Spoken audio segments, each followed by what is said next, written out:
Welcome to Even Field, the sports podcast that puts women first. I'm Josie. I'm here with Ambre. Hi. We're on Zoom again. We'll get back in the studio at some point, I'm sure. But more importantly, there is a volleyball tournament happening. Oh, wait, there is? Oh, wait, there is.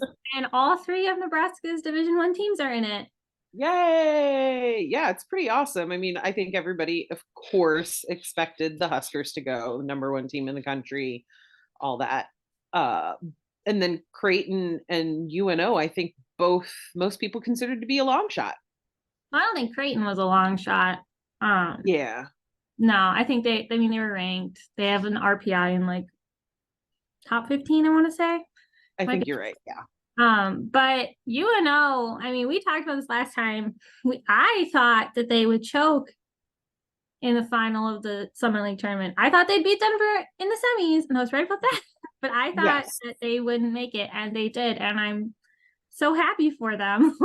Yeah, they play tonight, Thursday. We're recording on Thursday, and they're playing Kansas in Kansas, which should be a good one. I believe the Jayhawks probably think that they have an easy one since they won the matchup earlier in the season against the Mavericks. But the Mavericks are on a bit of a hot streak, I guess you could say. Yeah. A little bit of momentum. Definitely got to have like that spark behind them since it's their first tournament, but also like they have a completely different lineup than when they faced Kansas earlier this season. Yes. I don't know if anyone remembers, but they played like UNO played all these really difficult teams like for non-conference. They had no easy route whatsoever. And they just like it showed in their record. Like they started, I think, 1-10. But they're on a roll, like you said. So yeah, and a big part, I think, as all of the like conference, all conference teams were named. And I believe, let's see, the Mavs had 4 all conference players. 2 were on the first team and 2 were on the freshman team. So, it's a lineup that I think Kansas might be underestimating them, is basically what I'm getting at. Yeah, and I think they if you're on the websites, there's not a whole lot of information coming from Kansas. Right. Which maybe that's a strategic move. Maybe that could be it. Maybe they don't do like opponent scouting reports every time. I guess it didn't look that heavily, but most places do. They had something up, but it wasn't super. I mean, it was basically the exact same thing that UNO has. So it wasn't super in depth. But one thing I thought was really interesting. So in the Summit League Championship, the Mavs had 5 players with double-digit kills in a single match. Happened to be for the 6th time since moving up to D1. And their defense turned up 108 digs, which is the most in a match they've had since 2017. And the most total blocks with 18. And I mean, really, they are going to need all of that kind of play to get past the Jayhawks. But I don't think it's impossible. No, I think it could happen. I think if it were to happen, it would be like a 5-setter and it would be to the wire. Hard. And I don't know if they would necessarily, I think that would exhaust them. That would be really hard. Like they'd get their first match, but I don't know if they'd get their second. Right. That kind of thing. So, but yeah, very exciting for that to I don't know. It's just very exciting to have everyone always calls Nebraska the state of volleyball. And then for all the teams. Yes. Yeah. So so that should be a good one. That, like I said, Thursday night tonight. And the winner of that game will play the winner of the Yale Penn State game, which I think we know who that winner is going to be, and that's going to be a tough one for a second round. Yeah. Just yeah. Don't be rough. I mean, Yale could come out and ball like crazy, like out the gym, but that's what's going to have to happen for Yale to get past Penn State to face either the Mavs or the Jayhawks. So, and honestly, if it came down to Penn State and Kansas, I would still probably take Penn State. Oh, same. I mean, I will say, like, I'll give credit where credit's due. Kansas did get a 4 seed. No, yeah. I think they're 15th right now in the rankings, and they had the setter of the year for the Big 12, and then their head coach got his 5th Big 12 coach of the year. So it's not like they aren't formidable, but do you really want to go against Penn State in that case? No, I wouldn't. It's kind of like we want to transition to Creighton. If Creighton wins against Colgate, they take on Minnesota. Like, yes, they beat Minnesota in 5, and like I think Nora Sis was out for that match, so it's very reasonable to expect. But like Minnesota wouldn't be a fun matchup for them. Yeah, it's definitely really difficult second round games, assuming, that UNO gets past Kansas and Creighton can get past Colgate. So they play tomorrow, Friday. Yeah.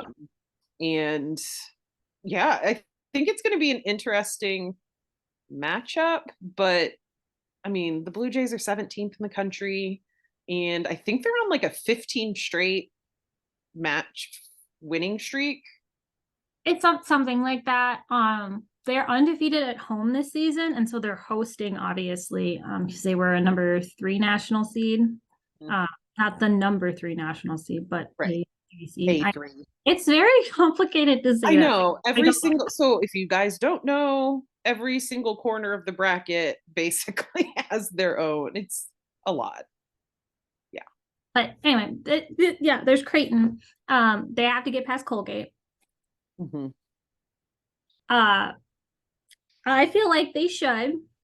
Yes. I will admit that the past 2 seasons, injuries have done them in. Like last season, Kendra Wade. Right. Not playing. She was hurt. I think she's under like concussion protocol or something. They all had like her number on like their wrists or on their shoes during the because they went out after one match. But that's not the case this year. They had all their injuries early. Yes. They didn't have Nora Sis for like 11 matches? Yeah. Something like that. I'd have to look it up. But like they have Kendra Wade back. She was the Big East player of the year and the setter of the year. Like you have Nora Sis, you have Ava Martin. No one's injured. Feasibly, they should at least get past Colgate. And then it becomes probably that Minnesota matchup that would be. Yeah, because Minnesota, they're playing Utah State, I think. Yeah. And I will be honest, I don't know anything about that volleyball program. Yeah, neither do I, but they are 24-6, but also who are they playing against all season?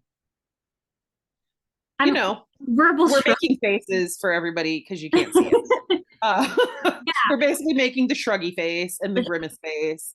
But yeah, so assuming that Creighton gets past Colgate, they would take on most likely Minnesota. Yep. They can't look ahead. Like they can't look past. No, they absolutely have to be Colgate. I mean, they won their conference, so they won their conference. They're not bad. No, this is their 3rd straight NCAA tournament. Yeah.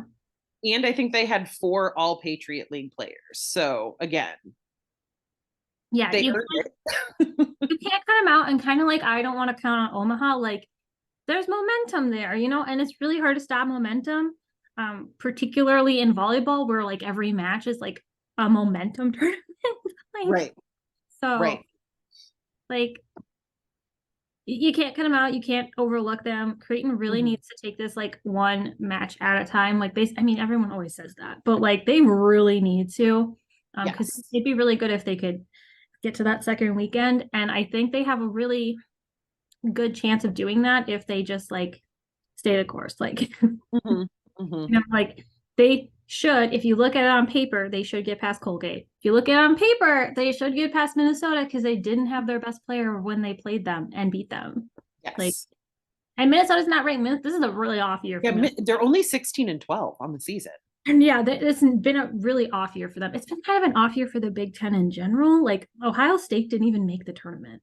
Which, we spend all season talking about how the Big Ten is the best volleyball conference, and it still is. No, it is. But there's five teams in it. Let me just count them. There's Nebraska, Wisconsin, Penn State, Purdue, and Minnesota. Yeah, so 5. SEC has 8. Do what you will. I kind of saw that and I was like, remember the last 2-3 tournaments and been like, how many of those are out the first round to teams that they absolutely shouldn't have lost to? Right. Like, I'm not dissing the SEC, but like, yeah. Well, and I mean, the Big Ten, they just beat up on each other so many times over the season. That's just not how it's going to work. No. But this corner of the bracket, I mean, it has Louisville, Auburn. I mean, Utah State is the 6th seed, Minnesota, Creighton, of course, Washington State's the 4 seed, Pepperdine, who's 19-8, Dayton's 31-2, USC, and Pittsburgh. I mean, none of the brackets are going to be easy, but that's a particularly tough one for Creighton. Well, having Louisville and Pitt. Yeah, on the same side, yeah. And especially when you think about the fact that like throughout this season, Louisville and Pitt were in and out of Pitt particularly, in and out of the top 5, in the top 10. Like, yeah, great programs. Louisville always a great program. Like, yeah. I don't know. Creighton's got a rough head of them, but I really want them to just get to the second weekend. Like, I completely agree. I think they can. Yeah. I mean, both of these games, because again, we're assuming they're gonna make it on. But like they can beat Colgate. They're perfectly capable, as they've shown, of beating Minnesota. So, there's a good chance. Yeah. Keeping our fingers crossed, no injuries. No injuries. Jean Shinzel wrote our advance, like our preview coverage for Creighton, and one of the quotes in there is like Kristen Bernthal Booth being like, we got our injuries out of the way. Basically. Yes. That's a very paraphrased version of what she said. You can check that out on omaha.com. I believe it'll be in tomorrow's paper. So Friday's paper. But yeah. That brings us to kind of our main event. Nebraska, which like they're playing Long Island. It's on, by the way, all these matches are on ESPN Plus. The whole first round, I believe, is on ESPN Plus, which is strange to me that you wouldn't put like the number 1 seed matches at least on something. But don't you remember, was it 2021 or 2021 coming out of, or maybe it was 2020 coming out of like the height of the pandemic? Can't remember. It was 2020 spring season.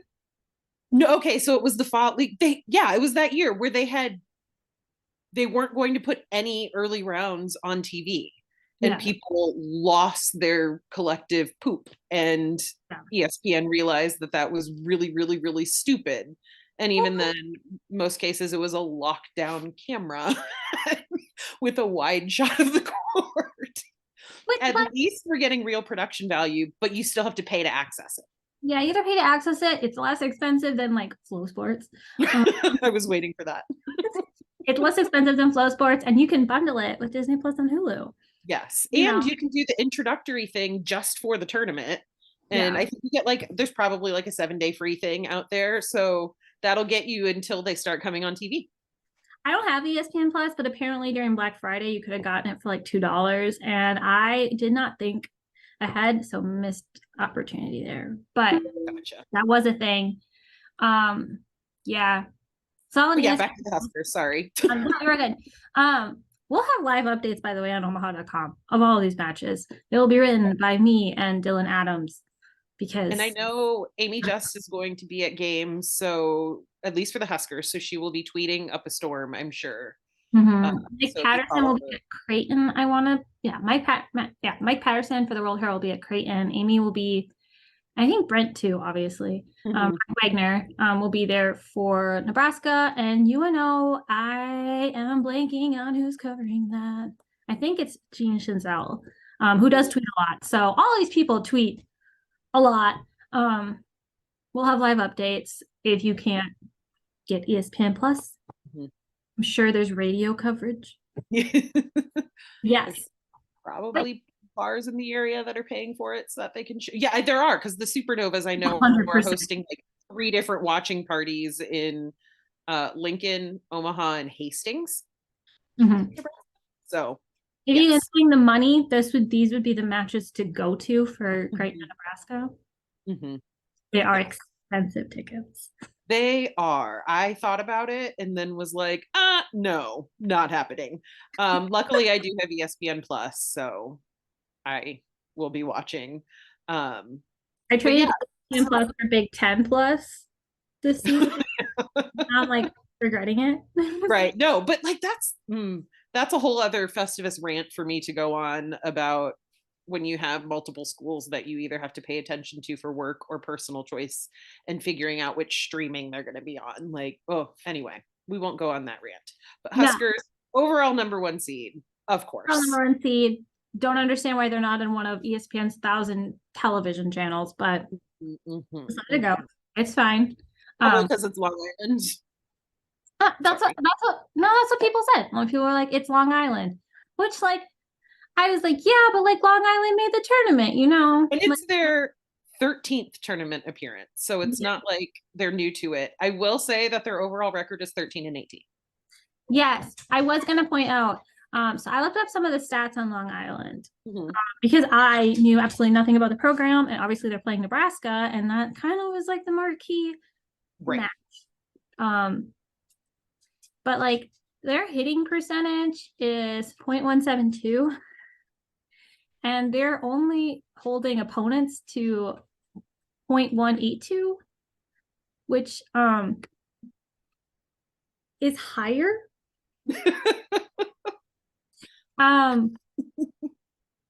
So yes. I mean, obviously, they like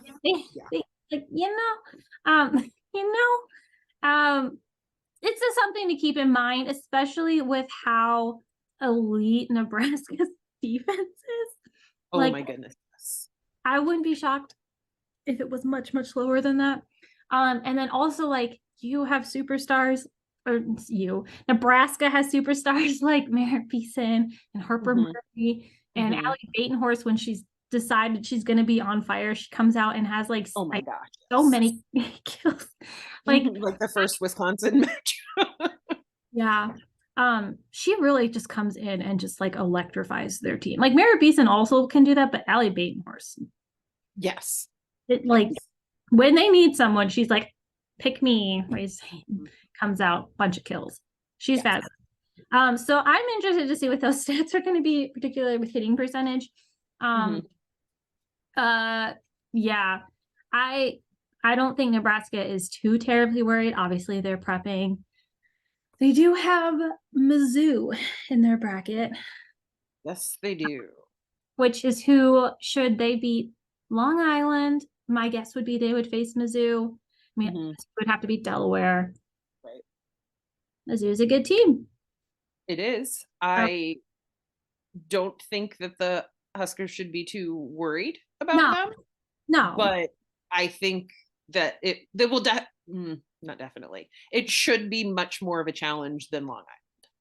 Yeah, and I wouldn't be surprised if they have prepared for Mizzou at this point. Right. For anybody who's curious, so in Nebraska's corner of the bracket, obviously, Delaware and Missouri, as we just mentioned, Georgia Tech is the 5 seed, Florida is the 4 seed. Which would be such an interesting matchup. Yes. Arkansas is the 3 seed. TCU is in there. SFA, Stephen F. Austin, who are 29-4, by the way. They're there. They're not, they didn't get one of the seeds, but Florida State, 6 seed. JMU, James Madison, 7 seed. Baylor, unseeded. Kentucky is the 2 seed. So none of these brackets are like not stacked, but also That I one think, is yeah, exactly. so hard. Like, Creighton and Nebraska will not have cakewalks to no. get through their portions of the bracket. Yeah. So, And like there are so many potentially just interesting matchups in that, you know? mhm, Like, mhm, will Merritt Beeson play her former team, Florida? right. Like that would be a big deal. They don't have to They be, could. That would be the third. it'd be second weekend, I think. Yeah, second week. So regionals. Yeah, it would be the weekend of the 7th, December 7th. It'd be the first game of that weekend. So something to keep an eye out for. Keep an eye out for completely possible. Nebraska did play Kentucky, who's Mhm. he says they're number 2 seed. They played them earlier this year. They did beat them. Kentucky's like a completely different team at this point from when Mhm. they played them. So who Kind of knows? like Alex. Yeah. Not really sure what's gonna happen there. They have a rough battle, but they don't have Wisconsin. I'm like positive the committee went, this is the national We title match. cannot. Yeah. Put them on opposite sides. They also have Texas on the other side too, which would also be a fabulous final. Yes, it would. So Is Lindsay Krause, is she healthy and available? so okay. I don't think John Cook has said anything about Okay. it. I believe she's like practicing. I don't think they'd need her this weekend. Uh, No, I mean, just my take is I would hold her out until the second weekend, even if she's, and then even then, or I would maybe like it. one set of the second round. I don't think they would need her potentially a lot the second round because like the lineup they have right now Yeah. is fantastic. They would 100%, I'm sure, love to have her back for the Final Four if they should Oh, get goodness. there. Yes. Yes, yes, yes. Like even semifinals, because I'm like, why? I mean, put her in for like a set here or there just to brush off any cobwebs. Not that she would have a ton, but get her back out there. But I mean, depending on who they hit, I think getting through the first 2 weekends without her will not be a death knell. But they need her to win the championship. Yeah, she's really gifted. She's really gifted. I'm sure they'd love to have her the whole time, but like, Right. Yeah, and I'm sure she would I love feel like they'll be smart about it, if she is available.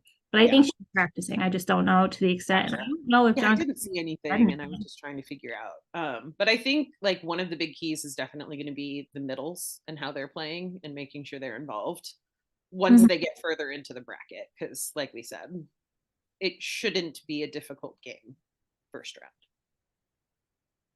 I do. Keyword shouldn't. But Long Island might come out on fire. Who knows? Right. I mean, would you think that they would get one set off them? Um, I could see maybe like taking like the like they Nebraska get 1, 2, maybe Long Island gets the third because sometimes I feel like because they have young players, they kind of just like, oh, we're so good. And then they kind of seem to just drift in that third set sometimes. Not always. Sometimes they're like, yep, get in the sweep. Right.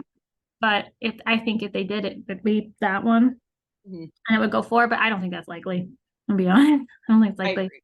I think it's far more likely when if they take on Mizzou to go 4. I don't think it would go 5.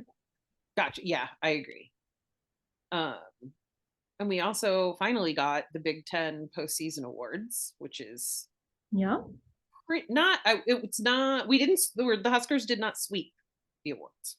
No. No. Close. So there are 5 major awards. They won the defensive player, which was Lexi Rodriguez. Shocker. Yeah, no, everyone was like, "What?" And then setter was Bergen Riley. She's the first freshman to earn the award. That's crazy. I didn't know that. Yeah. So first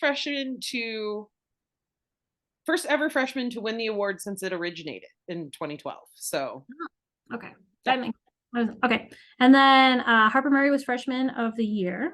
Mhm. Then John Cook won Coach of the Year, which how many of those has he won? I don't even know. It's his 4th career Big Ten Coach of the Year and 8th all-time conference Coach of the Year. Okay, that checks out because they moved from the Big. Okay, and then but the one that they didn't get was Player of the Year. That went to Sarah Franklin from Wisconsin. Obviously, very deserving. They threw them a bone. I don't think they threw them a bone. I'm just kidding. She's an amazing player. I mean, she's so good. I'm sure Merritt Beeson was in the running for that. Mhm. Merritt Beeson and Lexi Rodriguez were unanimous first team selections. And then was it Harper and Bergen were also on the first team, or were they on freshmen? Merritt, Beeson, Murray, Riley, Rodriguez were all on the first team awards. Beeson, Rodriguez were the 2 of 7 unanimous selections. And then Becca, Alec, and Andy Jackson were second team, which is still, I mean, how do you not put some of these girls on teams? And then Jackson, Murray, Riley were all on the all freshman team. Yeah. Okay, that checks out. Were unanimous selections. So no, it was a good day for Nebraska. Agreed. And hopefully tomorrow hopefully today will be good for our one Nebraska team that is playing. And then tomorrow will hopefully be great for the other 2. Yeah, I'd be very happy with wins across the board. I was going to make go out. I was going to make plans to go out Friday night, and then I'm like, maybe not. Maybe watch some volleyball. Exactly. I thought about going to one of the watch parties that the Supernovas are having, and then I was like, or I can watch at home and yell as loud as I want without being embarrassed. I'll just be in the office doing that. Yeah, that happens. But yeah, so that's, I think, pretty much all of our Husker women's volleyball talk today. Yeah. At least from the NCAA tournament, I did want to point out before we close out that our all Nebraska volleyball team will be released this Sunday. That is the 7 athletes from high school that we've selected. Well, it's the World-Herald and then coach recommendations as the top players in the state. So that is coming out. We'll have the all class, we'll have the all metro, we'll have the all Omaha area, and the final volleyball stats. It will be a whole thing. It's very big, a lot of stuff. Don't forget to check that out. But until next time, thanks for listening. You can find us wherever podcasts are available. See ya. Bye.